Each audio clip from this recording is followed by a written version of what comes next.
성경을 찾겠습니다. 다니엘서 7장 3절 4절입니다. 다니엘서 7장 3절 4절 우리 다같이 한 목소리로 같이 봉독하도록 하겠습니다. 큰 짐승 넷이 바다에서 나왔는데 그 모양이 각각 다르더라. 첫째는 사자와 같은데 독수리의 날개가 있더니 내가 보는 중에 그 날개가 뽑혔고 또 땅에서 들려서 사람처럼 두 발로 서게 함을 받았으며 또 사람의 마음을 받았더라. 아멘. 오늘 이 말씀으로 네 짐승에 대해서 1시간씩 이렇게 할애해서 말씀을 드리겠습니다. 1시간이 다 할 수도 있는데 그렇게 하면 너무 많은 양이 될 것이고 잘 기억이 되지 않을 수도 있기 때문에 짐승 하나하나에 대해서 조금 자세하게 하면서도 아마 4마리 짐승을 다 하기까지 그 오랜 시간 걸리는 만큼은 안 되겠죠. 한 짐승만 하니까. 그래서 오늘은 전체 제목이 뭐냐면 하나님의 절대 예언은 이루어진다. 반드시 하나님의 말씀이 이루어진다라고 하는 그런 제목에서 앞으로 4시간 한 짐승을 살펴볼 텐데, 첫째는 뭐냐면 독수리의 날개를 가진 사자다라고 하는 그런 제목으로 오늘 이 시간 다시 한번 생각을 해보고자 합니다.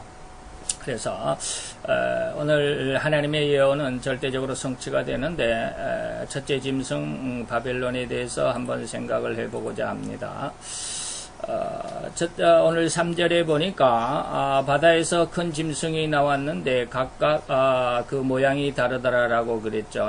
그래서 그림을 보면 조금 네 번째 이 짐승은 조금 섬뜩할 정도죠.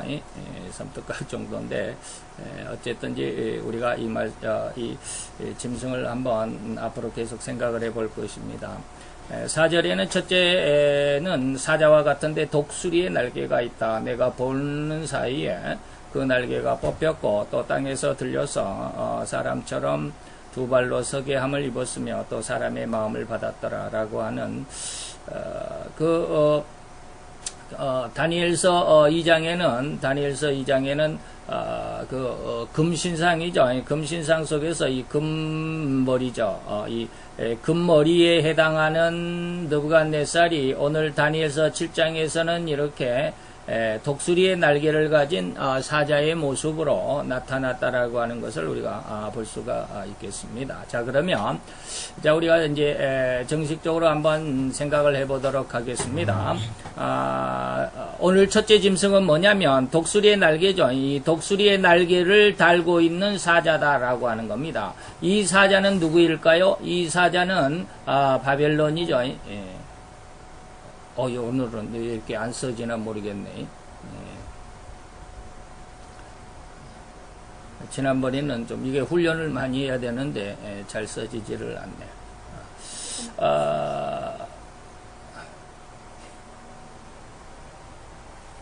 바벨론이죠.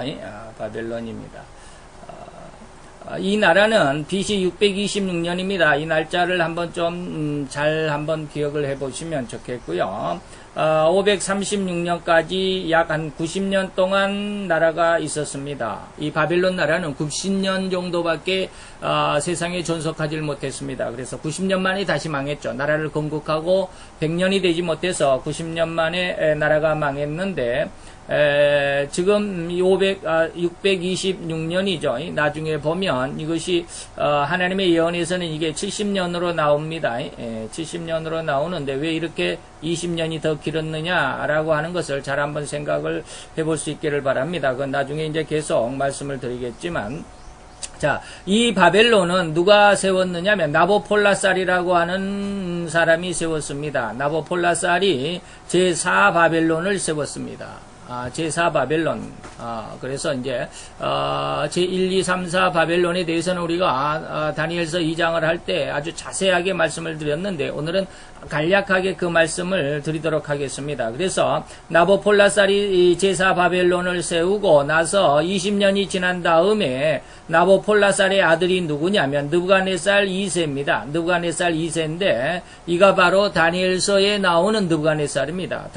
느부갓네살 1세도 있습니다. 그것은 잠시 후에 말씀을 드리겠고요.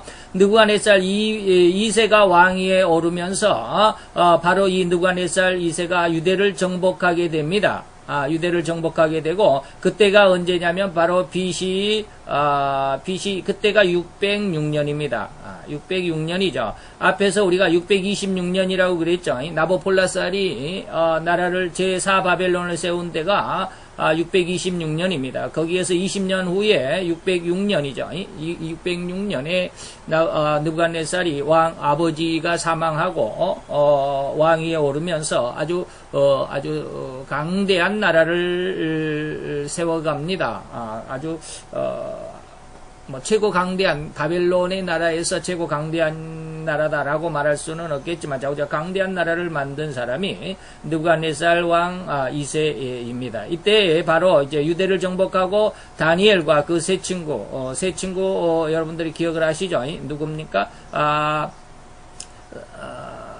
하나냐와 미사엘과 사드락 메삭 아벳느고는 그 바벨론식 이름이고요. 유대식 이름은 하나냐 그 다음에 아사랴 그리고 또 하나는 누구냐? 하나냐 미사엘인가? 미사일인가 그렇습니다. 하나는 좌우지간 유대식 이름으로 그렇고요. 바벨론식 이름으로는 사드락과 메삭과 아벳느고죠. 이 세 친구 다니엘과 세 친구가 포로로 끌려갔던 시대가 언제냐면 바로 BC 606년에 해당합니다. 그래서 이 나라의 판도를 한번 생각을 해보도록 하겠습니다. 이 나라의 모습은 전체 나라 중에서 전체 세계 지도 유럽 쪽을 제가 이렇게 캡처해서 올렸습니다. 바로 여기 빨간 이 선이 지금 이제 좀 더 볼 수 있는 바로 바벨론 지역인데 바벨론이 어디라고요? 이 이라크 지역이 옛날 성경 시대의 바벨론 지역입니다. 그래서 이 이라크를 중심으로 해서 다시 한번 더 자세하게 볼 수 있기를 바랍니다. 이것이 바로 이제 이거는 현재고 성경시대에 바벨론이 어디냐면 바로 이 이라크라고 하는 지역이 옛날 성경시대의 바벨론 지역입니다.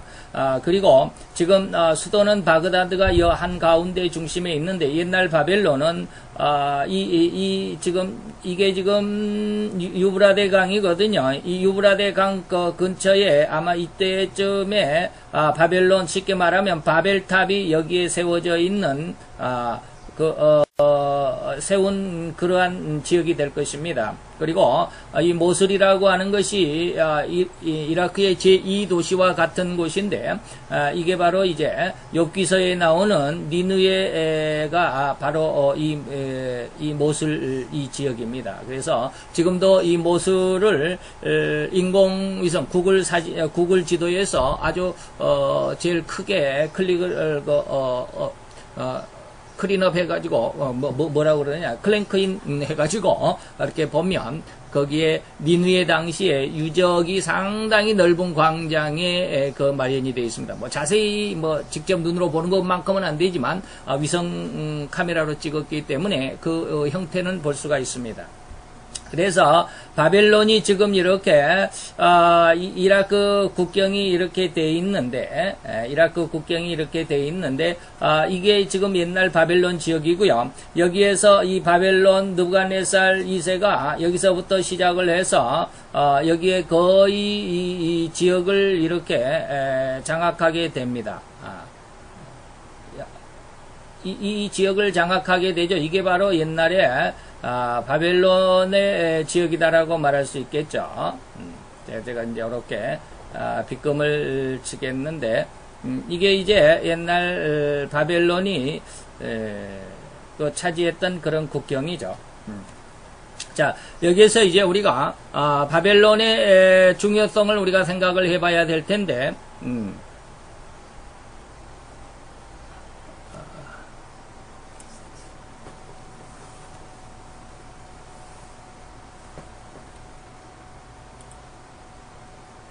바벨론의 중요성을 보게 된다면 우리가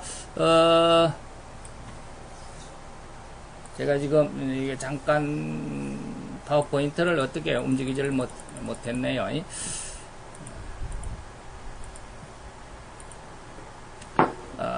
자, 제1바벨론의 모습을 보면 어떻게 되어 있느냐면, 그때 당시 니무롯이라고 하는 창세기 10장에서 11장까지 내용 안에서 나타나는 니무롯이라고 하는 그 아주 거대한 장수가 나타나서 한 나라를 세우죠. 그래서 우리가 탑을 하늘 끝까지 한번 쌓아보자 라고 이렇게 제안을 하고 스스로 쉽게 말하면 이제 왕이 되는 것이죠. 그래서 거기가 어디냐면 바로 신할 땅입니다. 신할 땅인데 지금 이게 파워포인트 이걸로는 이게 글씨가 써지지를 않아요. 제가 원래 착각을 해가지고 이걸 잘 못해놨네. 이 신할 땅에서 세운 나라인데, 이때는 당시에 바벨탑의 사건 바로 이전, 이제 바벨탑을 쌓는 그런 중간이니까 아직은 온 인류가 하나였죠. 아직 흩어지기 직전입니다. 흩어지지 않았던 그런 시대였죠. 그런데 이제 일설설하에 보면 니무롯의 아내, 성경에는 아내나 아들이 나오지 는 않지만 담무스라는 이름은 나오기는 합니다. 에스겔서 8장 14절에 보면 담무스라는 이름이 나오기는 하는데, 그 아내가 누구냐면 세미라미스라고 하는 여인이 그 아내고, 그리고 그 니무롯과의 사이에서 아들 담무스라고 하는 아들을 낳습니다. 그리고 이제 바벨탑 사건이죠. 이 바벨탑 사건이 터지고 나서 하나님께서 바벨탑 사건을 인해서 인류가 흩어지게 되고, 그리고 나서 니무롯이 죽게 되자 아내 세미라미스가 남편을 태양신으로 승격을 시킵니다. 남편을 태양신으로, 그리고 그 아들 담무스를 풍요의 신으로 우상화를 시킵니다. 그래서 풍요의 신 담무스에 대해서는 에스겔서 8장 14절에 기록이 되어 있습니다. 그래서 이것이 바로 그 모자상인데, 세미라미스가 아들을 안고 있는 그러한 그 우상이 전 세계적으로 퍼져 있습니다. 그런데 이때 당시에, 그래서 왜 제가 이제 제4 바벨론까지 이 바벨론을 더듬어 살펴야 되느냐면, 제1바벨론에서 아주 중요한 사건이 오늘날까지 전해집니다. 바로 이 모자상입니다. 세미라미스가 자기 남편 담무스를 태양신으로, 그리고 아들을 풍요의 신으로 우상을 시키면서 이렇게 엄마가 아기를 안고 있는 이런 우상을 세계적으로 이렇게 이제 바벨탑으로 다 흩어졌잖아요. 인류가 막 흩어져 갈 때 거기에 전부 다 이런 우상을 보내게 됩니다. 그리고 나서 이러한 우상이 오늘날까지 전해지고 있죠. 이것은 뭡니까? 오늘날 천주교에서 성모와 예수, 아기 예수의 모습이 아직도 이러한 형상이 있습니다. 이게 어디에 영향이냐면 바로 제1바벨론 시대 창세기 10장 11장에서 나오는 바로 그 시작의 우상이 아직까지 여전히 우리 지금 현대 시대까지 이루어져 왔다라고 하는 것이죠. 그 다음에 이러한 그 모자상은 지금 이스라엘에서는 아스다롯이나 담무스라고 하는 이러한 우상으로 이스라엘에 하나님의 나라, 하나님의 성민, 하나님의 선택된 선민이라고 하는 그 유대 이스라엘에서도 이러한 우상이 있다라는 게 참 아이러니하죠. 그 다음에 이게 바로 풍요의 신입니다. 로마에는 다이아나와 아티스라고 하는 이러한 그 우상으로 있는데, 여기에 보면 이렇게 둥얼둥얼한 게 이게 뭐냐면 이게 전부 유방입니다. 그러니까 온몸이 이 여신은, 이 다이아나 아티스 이 여신은 아데미상인데, 성경에는 아데미어 그러는데, 이 아티스 아데미상은 어떠한 신이냐면 풍요의 신이기 때문에 온몸이 유방으로 돼 있어요.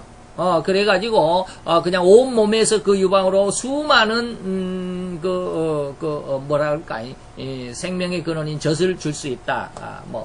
사람은 유방이 둘이지만, 돼지는 뭐 몇 개가, 양쪽으로 해가지고 몇 개인지 잘 모르겠지만 많잖아요. 그러면 많은 새끼를 한꺼번에 물릴 수 있잖아요. 그런 것처럼, 이 아뎀이라고 하는, 아티스라고 하는 이 신도, 유방으로 온몸이 뒤덮여 있어가지고, 모든 사람들에게 풍성하게 그 젖을 물릴 수 있는 그런 풍요의 신의 의미로 이렇게 이러한 신이 지금까지 전해져 내려오고 있습니다.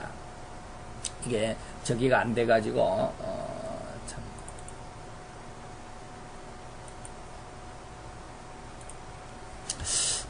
자, 그래서 제1바벨론은 그렇게 되겠고요. 제2바벨론은 이제 제2바벨론도 아주 중요합니다. 제가 지난 시간에는 좀 오해를 했었는데 제2바벨론은 언제냐면 이제 175년 BC 175년부터 BC 1600년경까지 좀 뭐가 여기가 잘못됐네요.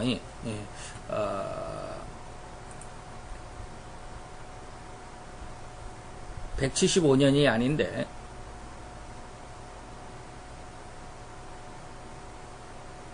이 연도수는 제가 다음에 한번 찾아서 다시 말씀을 드리겠습니다. 이 175년이 아닌데요. 이게 지금 1750년이지 잘못됐네요. BC 1600년이니까 더 커야 되네. 1650년이 맞을런지 모르겠네요. 이게 지금 뭐 좌우지간 하나가 빠져 있는 것 같습니다.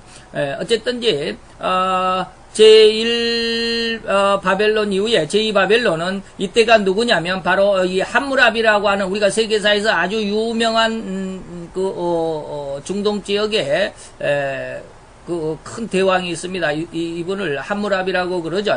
함무라비 대왕이 이 나라를 바벨론을 세웠습니다. 물론 세계사에서는 이 하무라비의 바벨론을 제1바벨론이라고 그러고요. 다음에 이제 느부갓네살 1세가 세운 바벨론을 신바벨로니아라고 아마 그럴 겁니다. 그렇게 되죠. 그런데 이때가 제2바벨론으로 저는 이제 그 성경상의 창세기 10장 11장에 니므롯이 세운 신할 땅의 바벨탑 사건이다라고 해가지고 그것을 제1바벨론으로 제가 우리는 생각을 해보자라고 그랬습니다. 그래서 제1바벨론에서 중요한 사건은 바로 모자의 우상이 생겨났다라고 하는 것이고요. 제2바벨론 때는 어떠한 특성이 있느냐면 당시에 하무라비는 그 나라의 지역에서 1300개 정도의 우상들을 하나의 종교, 하나의 우상으로 통합을 했습니다. 이게 뭐냐면 그게 바로 마르두기입니다. 오늘은 왜 이렇게 안 써지나 뭐 지난 시간에 잘 써지던데 이게 바로 이제 하나의 우상으로 통합을 시켰는데 이게 뭐냐면 바로 종교 통합입니다. 종교 통합이라고 하는 것이죠. 아주 중요한 내용입니다. 제1바벨론의 특징은 종교 통합을 이루었다라고 하는 것입니다. 누가 함무라비라고 하는 대왕이 그랬죠. 함무라비 법전도 우리 그 세계사에서는 아주 유명한 그러한 그 세계사의 아주 획기적인 뭐라 그럴까요? 획기적인 사건이었죠. 그런데 이 마르둑이라고 나르둑이 아니라 이 마르둑이라고 하는 우상은 뭐냐면 이렇게 생겼어요. 이렇게 생겼습니다. 그런데 지금 이라크의 아니죠. 이라크의 국립박물관의 관장님이신데 이분이 이 마르둑에 대해서 설명을 합니다. 용의 머리는 용의 머리고요. 꼬리는 뱀의 꼬리를 가지고 있고요. 그리고 몸뚱아리는 뱀의 가죽으로 되어 있는데 이빨은 사자의 이빨을 가지고 있는 아주 우리 동양적인 사고방식으로는 용이죠. 실제 동물은 아닌데 어떤 상상의 동물인데 용이 있는 것처럼 이라크에서 그 바벨론에서도 이러한 상상의 어떤 아주 강한 것만을 모아가지고 용의 머리에다가 뱀의 꼬리에다가 뱀의 가죽 몸뚱아리에다가 사자의 이빨을 가진 이 신을 만들어가지고 이 신이 뭐냐 마르둑이다. 그래서 모든 종교를 여기에다가 통합을 시켰습니다. 그래서 종교 통합을 이루었죠. 그런데 이것이 바로 이 종교 통합이라고 하는 이러한 그 사상이 오늘날에도 그대로 내려오고 있죠. 그게 뭐냐면 바로 이게 WCC입니다. 오늘날 세계 기독교 평화협의회, WCC라고 하는 단체, 여기에 주체가 이제 천주교가 교황이 되어 있지만 말이죠. 자, 그래서 그런 내용들 제2바벨론에서 중요한 것이고요. 제3바벨론을 한번 생각을 해봅니다. 제3바벨론은 BC 1124년, 그러니까 1600년에 제2바벨론이 망하고 약 한 500년쯤 후에죠. 500년쯤 지난 다음에 1124년에 나라가 다시 세워집니다. 이때 나라를 세운 사람이 누구냐면 바로 이가 느부갓네살 1세입니다. 오늘은 왜 이렇게 글씨가 잘 안 써지나 이상하네. 지난 시간에 잘 써지더니. 이가 1124년에 나라를 세워가지고 BC 689년입니다. 689년에 나라가 망했는데 이때가 바로 뭐냐면 느부갓네살 1세 왕입니다. 이가 이제 세웠는데 이때 또 제3바벨론에서 중요한 사건이 뭐냐면 열왕기하 20장 17, 8절의 예언이 일어난 시대입니다. 이때 이사야 예언이 있었습니다. 다시 말하면 이사야의 열왕기왕 20장 17, 8절에 어떤 내용이 있느냐면 당시에 히스기야라고 하는 왕이 유대의 왕이었습니다. 유대의 왕 히스기야가 병이 들었다가 하나님 앞에 기도하고서 15년의 수명, 생명의 연장의 은혜를 받았죠. 그래서 그 생명 연장을 15년을 내가 더 연장해 주겠다라고 하는 표로 하나님의 그 태양이 15도 뒤로 물러가는 일, 일령표가 뒤로 물러가는 일이 있었죠. 증거로. 바로 그때 그렇게 아주 기적적으로 병이 낫고 난 다음에 어떠한 일이 있었느냐면 이 바벨론에 무로닥 발라단이라는 왕이 그때 당시에 왕이었는데 이제 느부갓네살 1세를 지나서 무로닥 발라단이 왕이 되었는데 그때가 언제냐면 BC 714년경입니다. 그러니까 689년에 망했으니까 한 25년 정도 망하기 25년 정도 전에 무로닥 발라단이라고 하는 왕이 당시에 바벨론의 왕이었는데 이 왕이 사신을 보내서 히스기야의 병문안을 하죠. 병이 났다고 그래가지고 이때 히스기야가 어떻게 해요? 그 왕의 사신들에게 무로닥 발라단의 왕의 사신들에게 온 보물창고를 다 보여주죠. 보물창 이게 이렇게 잘 써지지를 않아요.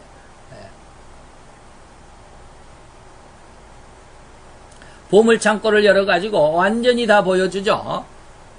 그런데 그로 인해서 이런 어떤 쉽게 말하면 아주 자기의 교만이죠. 하나님께서 나를 이렇게 살려줬지 라고 하는 자기 교만 속에 있었던 것으로 보아서 하나님께서 그 교만을 징계하십니다. 그로 인해서 이사야의 예언이 나왔는데 그게 이제 17절 18절입니다. 뭐라고 그랬느냐면 이사야가 하나님 앞에 말씀을 받고서 여호와의 말씀이 날이 이르리니 무릇 왕궁의 모든 것과 왕의 열조가 오늘날까지 쌓아두었던 모든 보물들을 바벨론으로 다 빼앗기게 된다. 바벨론으로 다 옮긴 바 되고 하나도 남기지 아니할 것이다. 완전히 탈탈 털어서 바벨론에게 다 빼앗기게 될 것이다.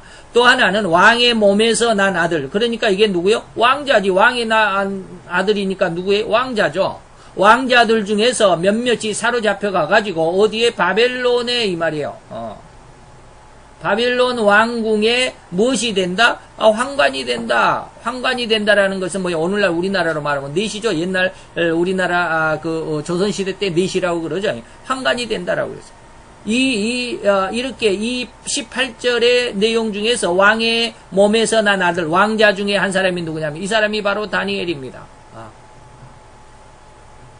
이 예언으로 인해서 다니엘이 나중에 이 느부갓네살 2세가 세워진 제4 바벨론 시대에 다니엘이 포로로 끌려가게 되죠. 기가 막히죠.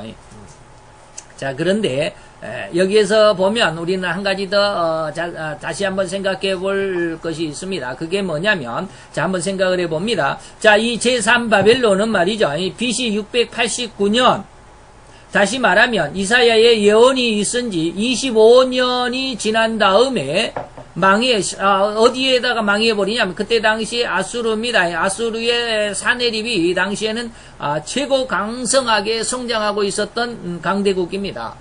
이 바벨론은 점점 나라가 쇠퇴해져 가는 가운데, 아수르는 어딘 줄 아십니까? 아수르는 우리가 지도를 한번 보면, 여기는 좀 작으니까, 이 지도를 보면,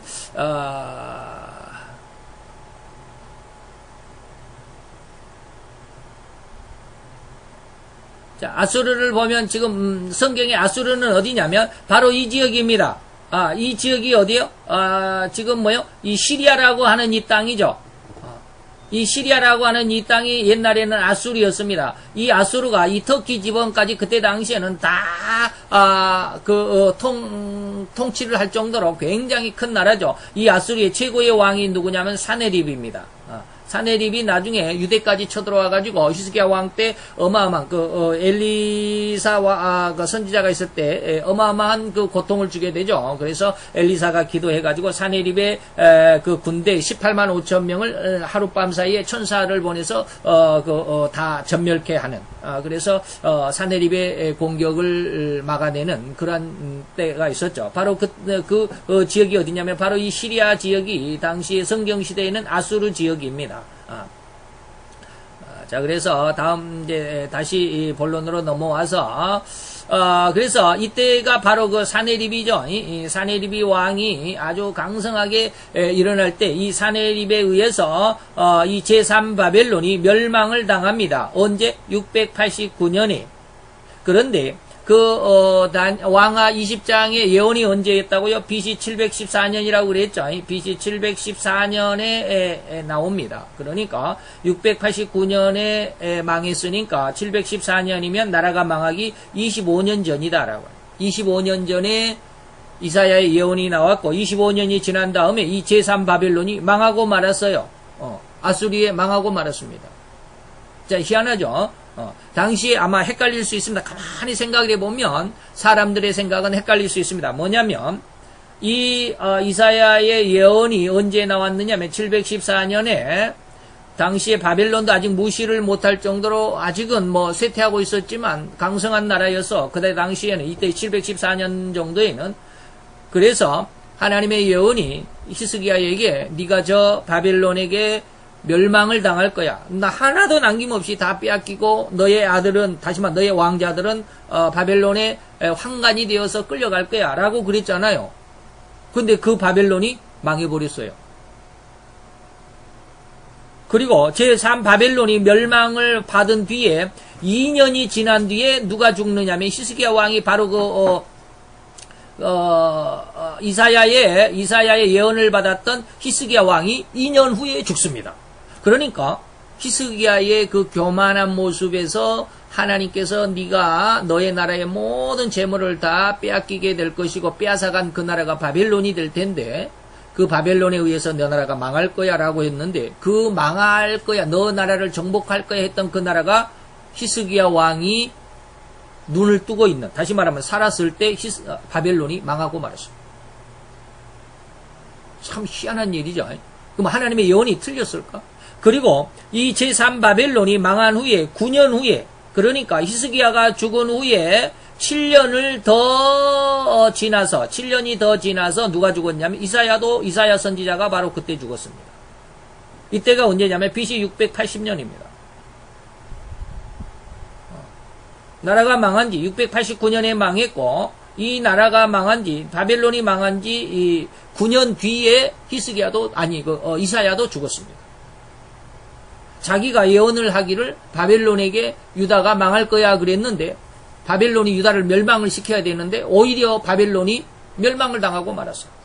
그러니까 이사야 선지자도 아주 고민이었겠죠. 그가 하나님이 아닌 이상 하나님께서 분명히 바벨론에게 유다가 망한다고 했는데 왜 바벨론이 먼저 망하고 말았지?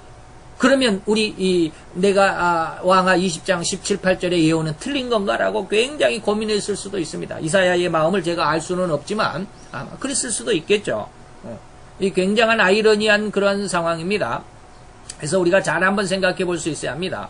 자, 제3바벨론이 멸망을 당한 지 63년 후에 제3바벨론이 멸망을 받은 지 63년 후면 언제냐면 그게 바로 626년입니다. 63년 후에 나보폴라살이라고 하는 왕이 일어나가지고 다시 왕궁을 바벨론을 다시 재건합니다. 이것을 우리는 제4바벨론이라고 저는 그렇게 해석을 합니다. 세계사에서는 이것을 제3바벨론이라고 그럽니다. 세계사에서는 신할 땅에 있는 창세기 10장 11장의 신할 땅에 있는 바벨탑 사건의 그 나라는 아직은 제1바벨론으로 인정하지 않습니다. 그래서 하무라비가 세웠던 바벨론을 제1바벨론이라고 그래요. 그러나 저는 이제 신할 땅에 세워졌던 바벨탑 사건까지도 여기에 포함시켜서 바벨론 이때 나보폴라살의 바벨론이 제4바벨론이다라고 말하게 되는 겁니다. 그리고 20년 후에 BC 626년에 나보폴라살이 제4바벨론을 건국을 하고 20년 후에 그의 아들이 누구냐면 바로 그 아들이 느부갓네살 2세입니다. 그 아들이 느부갓네살 2세죠. 글자가 좀 이상하네. 느부갓네살 2세입니다. 아까 느부갓네살 1세는 누구요? 1세는 제3바벨론을 세운 왕이었고요. 느부갓네살 2세는 누구냐면 제4바벨론을 세운 나보폴라살의 아들입니다. 이 사람이 왕위에 이제 올랐는데 아버지가 죽고 20년 만에 왕위에 올랐는데 이때 바로 왕위에 오르는 그해 유대를 정복하게 됩니다. 강력한 나라를 세우게 되죠. 이때 바로 다니엘과 그 세 친구들을 포로로 잡아가게 되고 이게 바로 이제 다니엘서 1장 1절의 시작입니다. 이게 바로 1장 1절입니다. 그러니까 이때가 바로 몇 년일까요? 이때가 다시 말하면 BC 626년에 제4바벨론이 세워졌고 20년 후니까 606년이죠. 606년에 유대의 멸망입니다. 이게 이제 유대의 멸망이죠. 오늘은 진짜 글씨가 안 써진다. 근데 이때는 뭐냐면 108년이 뭐냐면 이사야의 예언이 있은 지 108년입니다. 108년 후에 그 왕하, 아까 이 예언은 어디라고요? 왕하 그랬습니다. 왕하 20장 17절에서 18절의 예언이 이때야 비로소 이루어졌습니다. 이게 사람들의 생각으로서는 바벨론이 유대를 멸망을 시킨다고 그랬는데 바벨론이 먼저 망해버리니까 야 이거 하나님의 예언이 빗나갔다. 다시 말하면 이사야의 예언이 이거 잘못 받은 것이다. 빗나간 것이다. 라고 생각할 수도 있잖아요. 그러나 하나님은 한 번 말씀하시고 한 번 예언으로 인간들에게 선포하신 것은 결코 어김이 없습니다. 인간의 생각으로서는 하나님이 실패하고 하나님의 예언이 잘못됐다라고 말할 수 있는 그런 상황인데 63년 후에 이 말이에요. 63년 후에 누가 알았겠습니까? 바벨론이 망한 지 63년 후에 제4 바벨론이 세워질 줄 누가 알았겠습니까? 하나님은 그렇게 하시는 거예요. 기가 막히죠. 내 생각에는 하나님의 뜻이 잘못된 것 같고 내 생각에는 하나님의 뜻이 이제 실패한 것 같지만 하나님은 절대로 실패하지 않습니다. 제3바벨론이 망하고 63년 후에 제4바벨론이 세워졌는데 제4바벨론이 세워진 20년 후에 제4바벨론이 세워진 20년 후에 느부갓네살 2세라고 하는 사람이 왕위에 오르더니 이 사람이 정복전쟁을 하는데 어마어마하게 강력하게 정복전쟁을 이룹니다. 이가 바로 유대를 정복하고 그때 다니엘 이가 바로 왕족이죠. 왜 왕족입니까? 성경 다니엘서 1장에 보면 왕족과 귀족 중에 몇 사람 그렇습니다. 그러니까 다니엘의 세 친구들은 아마 귀족 출신의 자녀들이었을 것입니다. 다니엘은 아마 왕족이었을 가능성이 많습니다. 왕자였을 가능성이 많습니다. 그게 바로 이사야의 예언인 열왕기하 20장 17, 18절이 바로 그 예언입니다. 이 예언이 108년이 지난 다음에 일어났고 하나님의 예언은 결코 빗나가지 않습니다. 그리고 절대로 그대로 이루어진다라고 하는 것입니다. 그래서 중요한 게 뭐예요? 하나님의 말씀을 우리는 절대로 그대로 믿을 수 있어야 되잖아요.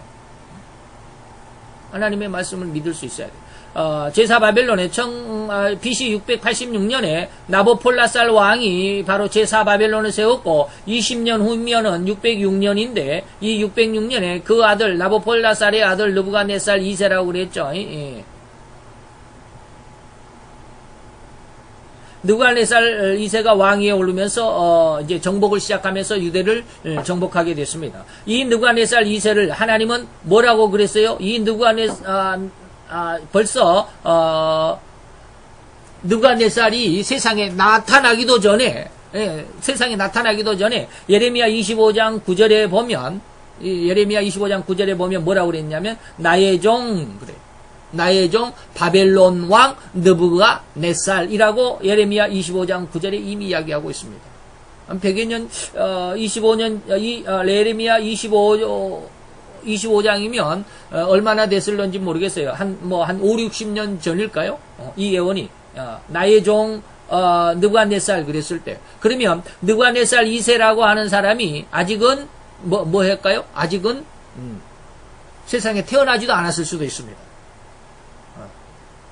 이때가 정확히 몇 년도인지는 모르겠어요. 이 예레미야 25장이 선포가 된 지가 몇 년도인지는 잘 모르겠어요. 그걸 제가 그걸 좀 안 찾아봤네요. 나중에 한번 찾아보도록 하겠습니다. 예레미야 25장 9절이 몇 년도에 하나님께서 선포를 했는지 모르는데 아마 느부갓네살 2세가 세상에 태어나기도 전부터 하나님은 사람의 이름까지 정확하게 지명을 하잖아요. 바벨론이 느부갓네살이라고 하는 사람이 태어나게 될 때인데 그가 바로 느부갓네살 2세가 될 것이고 그가 유다를 멸망을 시킬 것이고 유다를 멸망을 시켜서 그가 왕자와 그리고 귀족 자녀들을 데리고 가서 황관으로 삼을 거야 라고 하죠. 하나님의 예언은 결코 어그러짐이 없죠. 그래서 108년 전에 이사야의 예언을 한 50년쯤 전에 예레미야를 통해서 다시 한번 더 정확하게 예언을 하시고 그것이 바로 이 느부갓네살 2세를 통해서 BC 606년 예수님이 태어나기 606년 전에 바로 이 일이 이루어졌다라고 하는 것입니다. 오늘 본문에 독수리의 날개를 가진 사자라고 그랬는데 이가 바로 누구냐면 바로 제4바벨론이고 다른 바벨론이 아니라 바로 이가 바로 바벨론 제4 바벨론이고 이가 바로 느부갓네살 왕 느부갓네살 몇 세요? 2세. 이가 바로 느부갓네살 2세입니다. 오늘 여러분들이 아까 보셨죠? 이겁니다. 독수리의 날개를 가진 사자의 모습이 바로 하나님께서 말씀하셨던 예레미야 25장 9절에 말씀하셨던 무엇이다? 나의 종 느부갓네살이다라고 하는 것이죠. 자, 그러면 이제 그런 내용들을 한 번을 다 살펴보았으니까 이제 말씀 속에 있는 그 구절구절들의 의미들을 한번 생각해 봅니다. 이 사자가 뭐였냐면 독수리의 날개를 가졌더라 그래요. 이게 도대체 뭔 말일까요? 사자면 사자인데 왜 희한하게 독수리의 날개를 가졌을까? 이게 도대체 뭘 의미할까요? 이것이 강함 플러스 강함, 강력함이다라고 하는 것입니다. 강함 플러스 강함이라고 하면 뭐예요? 아주 강력하다라는 그런 뜻이죠. 아주 강력하다는 뜻입니다. 다니엘서 4장 30절에 보면 느부갓네살이 스스로 자기의 어떤 권세와 자기의 어떤 권능을 능력을 나타내는데 뭐라고 그랬느냐면 여기에 뭐가요? 여기 전부 괄호는 나 자신을 이야기합니다. 느부갓네살 자기 자신을 말합니다. 나 왕이 말하여 가로되 내가 이 큰 바벨론은 뭐요? 내가 이죠. 이거 정말 안 되네. 내가 어디로 가버렸습니까? 내가 뭐다 내 능력과 그리고 내 권세로 건설하여서 나의 도성을 삼고 이것으로 내 위엄의 영광을 나타낸 것이 아니냐. 다시 말하면 다니엘서 4장 30절은 느부갓네살이 최고의 권능과 권세를 드러내는 거예요. 이것이 뭐요? 사자가 독수리의 날개를 얻은 모습입니다. 오늘 하나님께서 다니엘에게 이러한 느부갓네살에 대해서 이러한 표현으로 말씀하시는 거예요.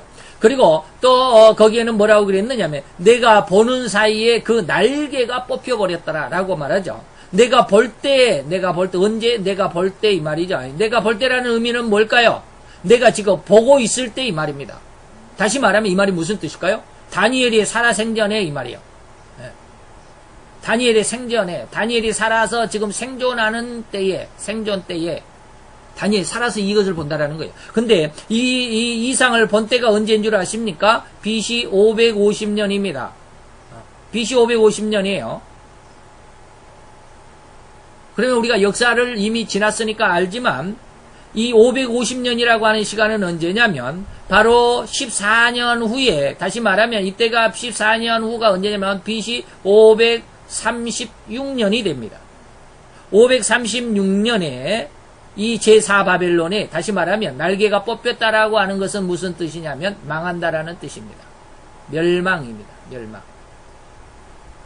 그러니까 다니엘이 BC 550년, 그러니까 바벨론이 망하기 14년 전에 이미 이 바벨론이 망할 것이다라고 하는 사실을 알고 있었습니다. 그래서 제가 예전에는 이것을 잘 공부를 해놨어야 되는데 전체적으로 자세하게 공부를 안 하다 보니까 예전에 다니엘서 5장을 이야기를 할 때 다니엘서 5장에서 바벨론이 그 메네메네 대길 우바르신이라고 하는 벽서를 해석하기 위해서 다니엘이 왔을 때 다니엘이 아마 이때 당시에는 몰랐을 것이다라는 그런 말을 했는데 그게 잘못됐더라고요. 이미 벨사살의 이 550년은 어떻게 해요? 벨사살의 원년이다라고 그랬습니다.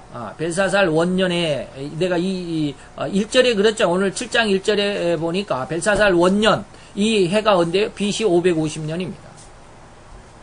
이게 벨사살이 왕위에 아버지를 권한 대행을 해가지고 왕위에 올라서 섭정을 하는 그 해에 하나님께서 이미 다니엘에게 이 나라가 망할 것을 보여주셨다라고 하는 겁니다. 꿈속에서 이상으로 알려주셨습니다. 그래서 아주 능히 알고 있었죠. 14년 후에. 그 14년 후가 어딥니까? 이게 바로 다니엘서 5장 마지막 절입니다. 다니엘서 5장이죠. 이게 바로 다니엘서 5장입니다. 14년 후가 536년이 바로 그래서 그때의 벨사살이 이렇게 하나님의 성전의 기구들을 아주 그 술잔치에 쓰는 술잔으로서는 아주 가증한 그러한 극악한 일을 벌이게 되죠. 극악무도한 일을 벌이게 됨으로 해서 그날 밤에 메대와 파사에 의해서 망하게 됩니다. 그래서 다니엘 4장 30절에 그렇게 자부하고 또 최고의 강대한 나라였던 이 제4 바벨론이 이때 14년 후에 어떻게 순식간에 멸망을 받는다. 순식간에 멸망을 당한다라는 것입니다. 이걸 하나님께서 이 날개가 뽑혔다라고 하는 말로 바벨론의 멸망을 알려주신 것입니다. 자, 그런데 이게 또 그렇게 됐네요. 참.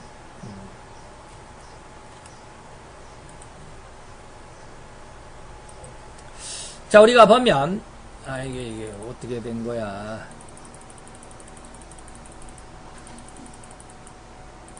오늘은 좀 제가 너무 이게 실수를 많이 했구만.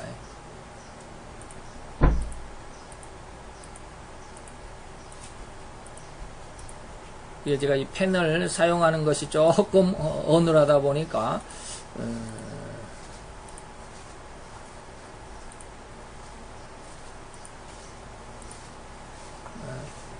자, 여기에서 이 4절, 3절, 4절을 통해서 바벨론의 이 독수리 날개를 단 사자의 모습 안에서 하나님께서는 우리에게 무엇을 교훈해 주셨는가라고 하는 것을 한번 생각해 볼 필요가 있습니다. 그것은 뭐냐면 결코 인생은 영원할 수가 없다라는 것을 기억하자라고 합니다. 아주 그렇게 강대했던 사자가 독수리의 날개를 달아서 정말로 더 이상 강할 것이 없는 강함 플러스 강함, 최고의 강력함의 모습으로 나타내 보여주셨지만 결국에는 그 나라도 망하더라는 거예요.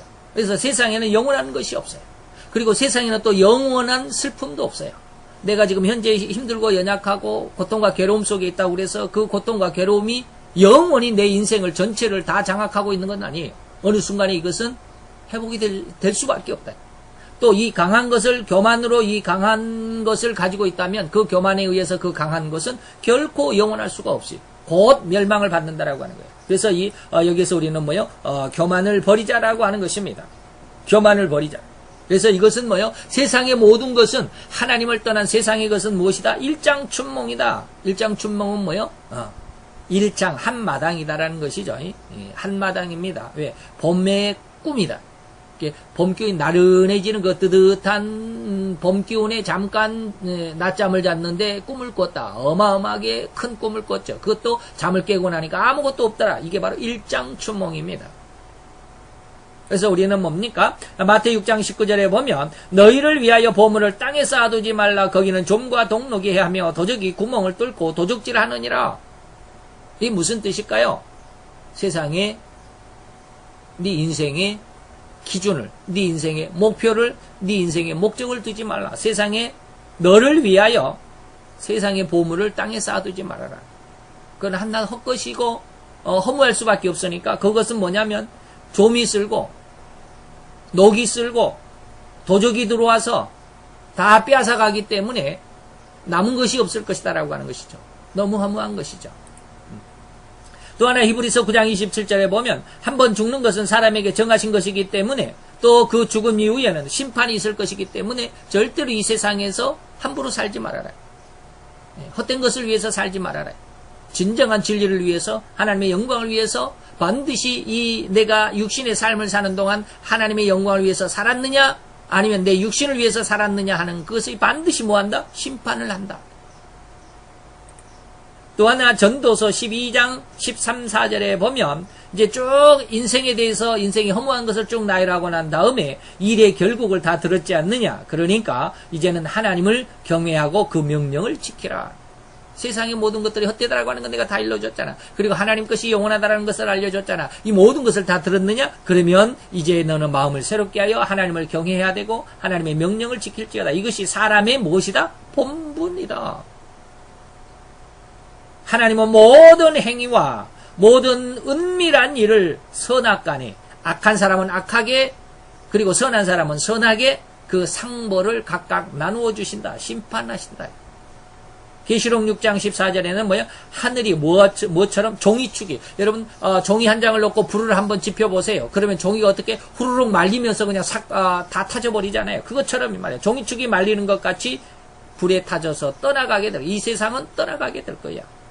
하늘은 그렇게 되고 이 세상 산과 섬은 어떻게 그 자리에서 옮겨져서 어디로 갔는지조차 찾아볼 수 없을 정도로 허무한 그러한 세상에 되고 말 거야 라고 하는 것입니다.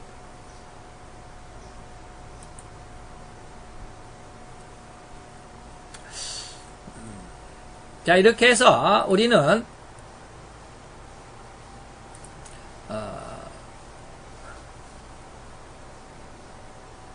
정말로 우리가 다시 한번 잘 생각해 볼 수밖에 없는 그런 상황이죠. 우리가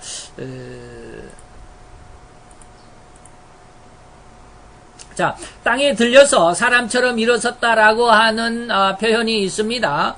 땅에 들려서 사람처럼 일어섰다. 다시 말하면 이러한 이상의 의미는 뭐냐면 인간의 세상을 짐승으로 지금 비유를 했죠. 짐승으로 표현을 했습니다. 다시 말하면 지금 그 사자로 표현을 했잖아요. 근데 사자의 세상이 아니라 누구요? 인간의 세상, 느부갓네살의 그러한 세상의 모습이죠. 이것을 인간의 세상인데도 하나님은 지금 짐승으로 표현해서 다니엘에게 이것을 이상으로 지금 보여주고 있습니다. 즉 다시 말하면 짐승으로 보여졌는데 그 짐승이 어떻게 해요? 땅에 들려서 사람처럼 일어났다라고 하는 이 의미가 뭐냔 말이죠. 이 짐승이 뭐요? 인간과 대등한 그러한 권리를 얻었다라고 하는 것입니다. 이 말을 오늘 우리로 다시 한번 생각을 해보면 이는 인간이지만 인간이 하나님과 교제가 가능한 다시 말하면 영적인 이 말이죠. 영적인이 되었다라고 하는 것입니다. 이 말과 같습니다. 땅에서 들려서 사람처럼 일어섰다.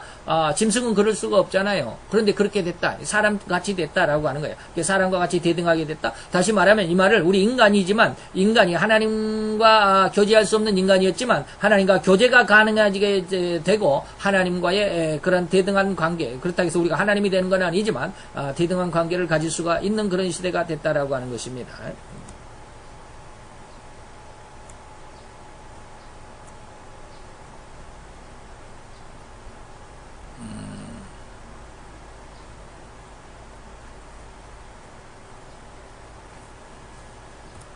자, 다니엘서 그러면 2장과 7장의 차이를 한번 생각을 해보도록 하겠습니다. 다니엘서 2장과 7장의 사이는 어떻게 되냐면 다니엘서 2장은 어떠한 모습으로 줬어요? 금머리, 은가슴팔, 그리고 놋배, 그리고 철종아리 다리 이렇게 됐죠. 다시 말하면 세상을 금은보화의 모습으로 하나님께서 보여주셨습니다.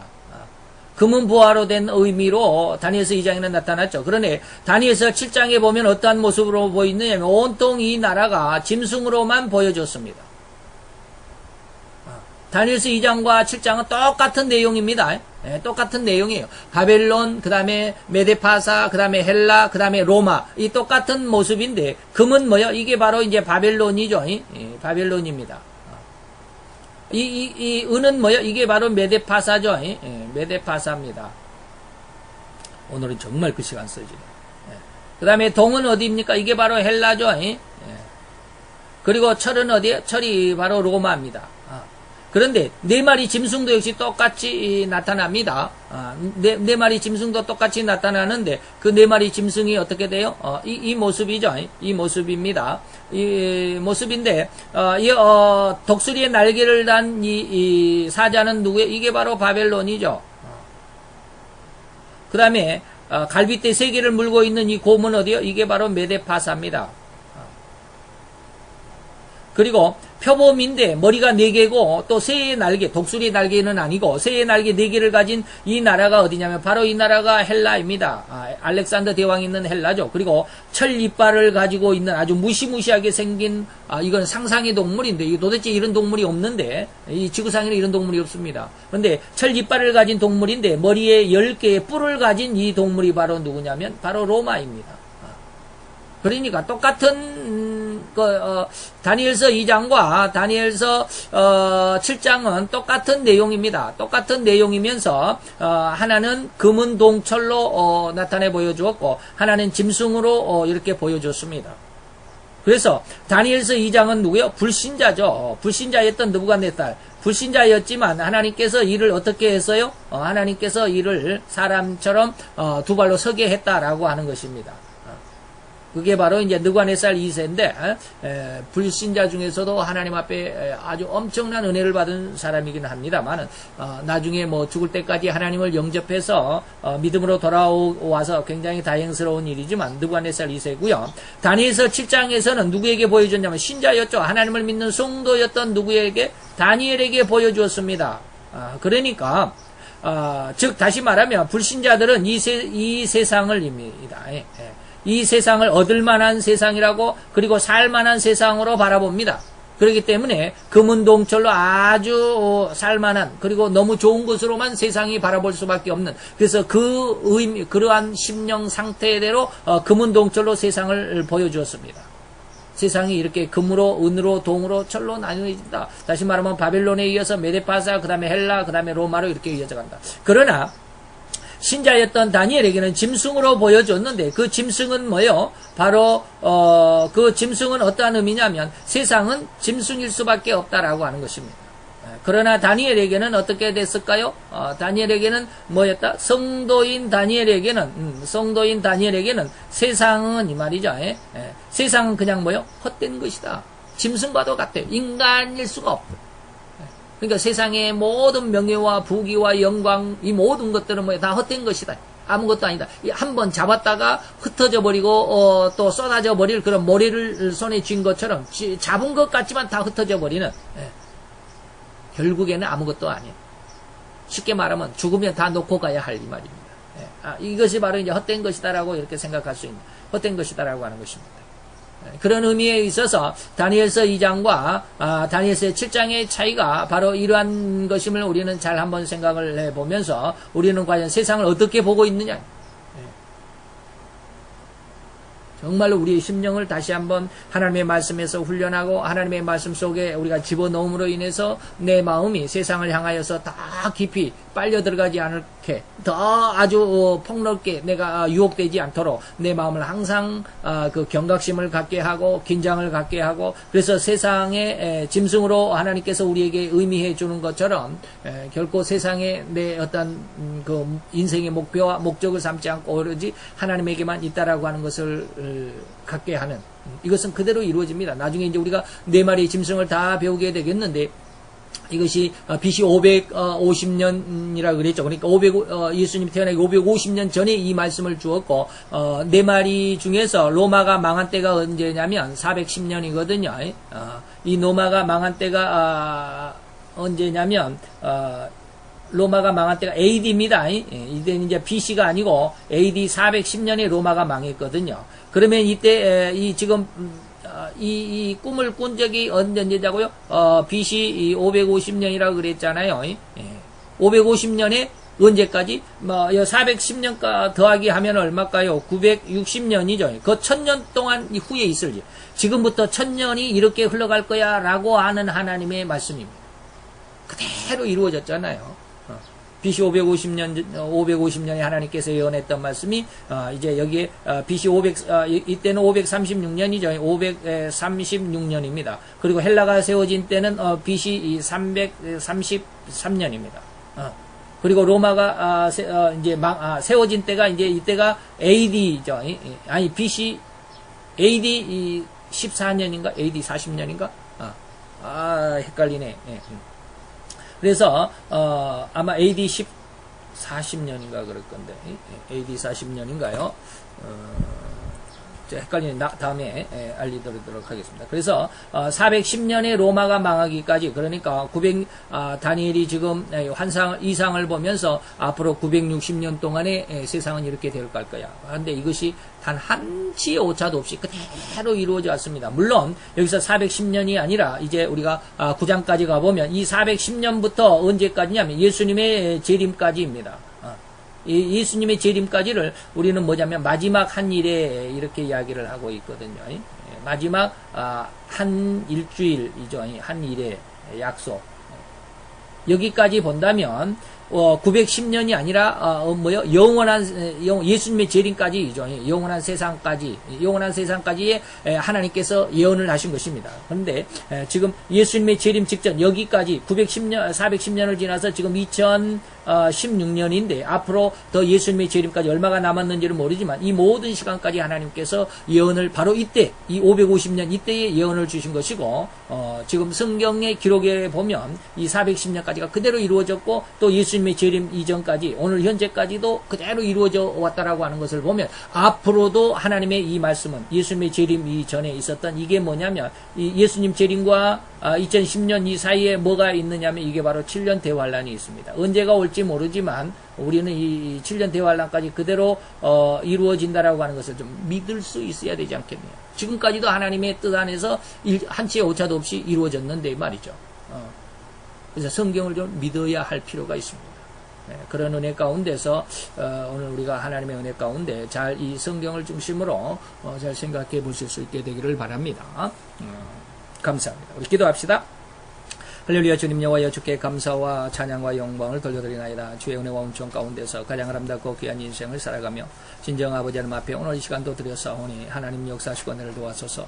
오늘 우리로 말미암아 하나님의 말씀 안에 있게 하시고 하나님의 말씀을 그저 이론적인 공부가 아니라 실제적인 그리고 역사적인 그리고 현실적인 하나님의 약속이며 하나님의 약속이 이루어져가는 바로 이 시점이라고 하는 것을 아버지며 느끼며 또 깨달기를 원하는 간절한 시간 속에서 이 시간을 보내었나이다. 아버지 하나님이여, 진정 다니엘에게 주신 이 세상 아버지며 그때 예수님 태어나기 550년 전 BC 550년에 주신 그 이상 그 예언 속에서 오늘 우리까지 그리고 우리의 시간부터 또 앞으로 예수님이 재림하는 시간까지 얼마의 시간이 남아있는지 그 시간은 알 수 없지만 하나님이여, 그 시간까지 하나님께서 다 예언하시고 또 약속하여 주셨사오니 지금까지 정확하게 아버지여 이루어오신 하나님 앞으로도 이루어질 줄 믿는 믿음을 우리에게 요구하신 줄 믿습니다. 우리로 이 하나님의 말씀을 믿고 주 안에서 영광을 돌려드릴 수 있는 귀한 은혜의 주의 아들 주의 딸들이 되게 도와 주시옵소서. 예수 그리스도의 이름으로 감사와 기도드렸사옵나이다.